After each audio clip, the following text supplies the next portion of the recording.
जैनब सिकंदर। किशोर जी आप भी सुनिएगा, आपको भी मजा आएगा, क्योंकि अभी आलोक सुनील साजन ने इशारा किया ना, वो कह रहे हैं नीतीश कुमार भी आ जाएंगे, जयंत चौधरी पर तो कह रहे हैं अभी तो हमने उनसे बात ही नहीं की है, नतीजों की बात कर लेंगे। जैनब, क्या कोई संभावना है, क्या फिर से इंडिया गठबंधन या कांग्रेस की तरफ जा सकते हैं 4 जून के बाद?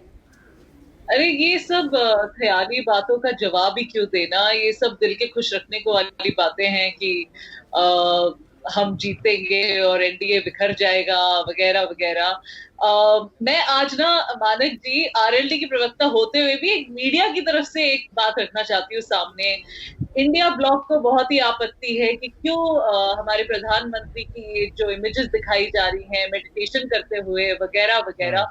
मैं मीडिया की तरफ से बोलना चाहूंगी कि घबराइए मत। आप वो टाइम भी याद रखिए कि जब राहुल गांधी जी विपासना पे जाते थे या किसी मंदिर जाते हैं या अरविंद केजरीवाल जी विपासना पे जाते हैं या किसी हॉलिडे पे कोई नेता जाते हैं, तो मीडिया ये उतना ही कवर करती है जो आज नरेंद्र मोदी जी अगर मेडिटेशन पे बैठे हैं उसको कवर कर रही है। तो आप लोगों का प्रॉब्लम क्या है मुझे समझ नहीं आता।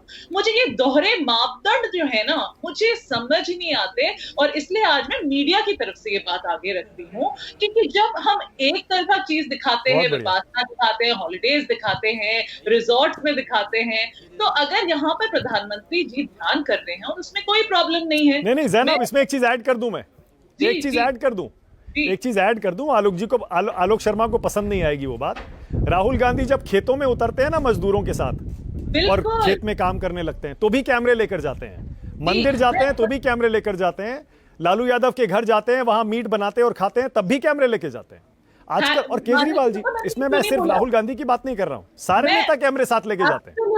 मैं ये भी बोल देती, बट मैंने सोचा चलो अगर इसको हम एक पॉलिटिकल एक्सरसाइज माने, जो न्याय यात्रा हुई जो भी हुई तो वो तो मीडिया कवर करेगा ही, जैसे बाकी रैलीज भी कवर की जाती है। लेकिन अगर कोई मेडिटेशन कर रहा है आप लोगों को उससे भी आपत्ति है, वो भी देश के प्रधानमंत्री। अब ये चिल्लाना वगैरह आप जानते हो मानक जी, आपने मेरे साथ बहुत बड़ी डिबेट करी है, मैं नहीं कर सकती। इसलिए अगर कोई मुझे पर्सनल अटैक करे या आरएलडी पे अटैक करे या जयंत चौधरी जी पे अटैक करे, वो उनका लेना देना है।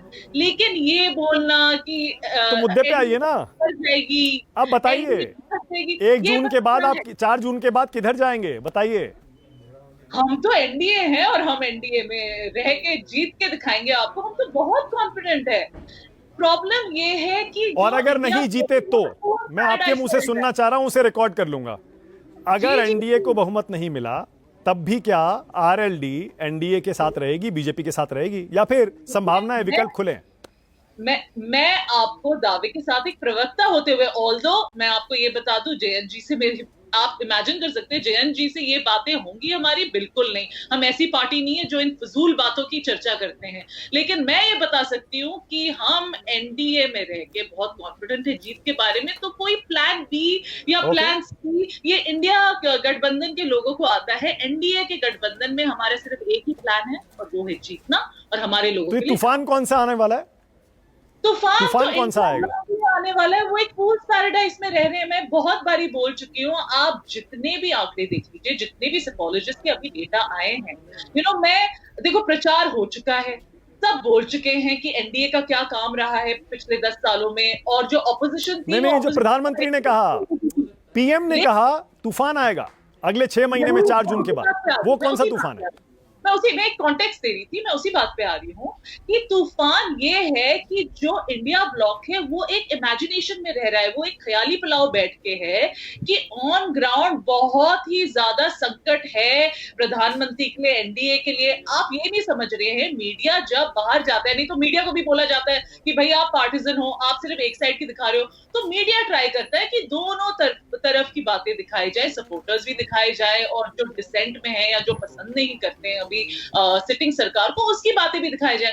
उन थोड़े बहुत इंटरव्यूज को देख के इंडिया ब्लॉक को लग रहा है कि एनडीए हार रही है। लेकिन जब आप ऑन ग्राउंड उतरते हैं और जब आप रैलीज पे जाते हैं, जिस जोर शोर से एनडीए का प्रचार में लोग जुड़े हैं, मैं आपको अपनी पार्टी और अपने क्षेत्र का हमेशा बताती हूँ, आप वेस्टर्न उत्तर प्रदेश में अगर हमारी रैलीज में आते तो आप देखते वहां पे किस हर्षोल्लास से लोग ज्वाइन करते हैं।